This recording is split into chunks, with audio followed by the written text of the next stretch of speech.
പാവർട്ടി പഞ്ചായത്തിലെ തീരദേശ മേഖലയായ പെരിങ്ങാട് പുഴ പ്രദേശത്ത് ഉപ്പുവെള്ളം കയറുന്നത് ഭീഷണിയാകുന്നതായി നാട്ടുകാർ. പുഴയുടെ അരികിലായി നിർമ്മിച്ചിരുന്ന പാർശ്വഭിത്തി പല സ്ഥലങ്ങളിലും തകർന്നതോടെയാണ് സ്ഥിതി ഗുരുതരമായത്.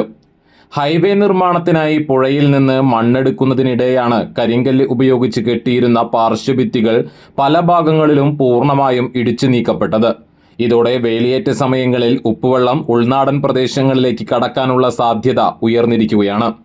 ലക്ഷങ്ങൾ ചെലവഴിച്ച് പോൾസൺ മാഷ് MLA ആയിരുന്ന കാലഘട്ടത്തിലാണ് പെരിങ്ങാട് പുഴയുടെ പാർശ്വഭിത്തി കരിങ്കല്ല് ഉപയോഗിച്ച് നിർമ്മിച്ചിരുന്നത്.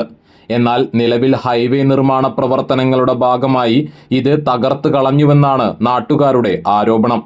പുഴയിൽ നിന്നുള്ള മണ്ണെടുക്കൽ പലതവണ തടയാൻ നാട്ടുകാർ ശ്രമിച്ചെങ്കിലും ഫലമുണ്ടായില്ലെന്നും അവർ പറയുന്നു.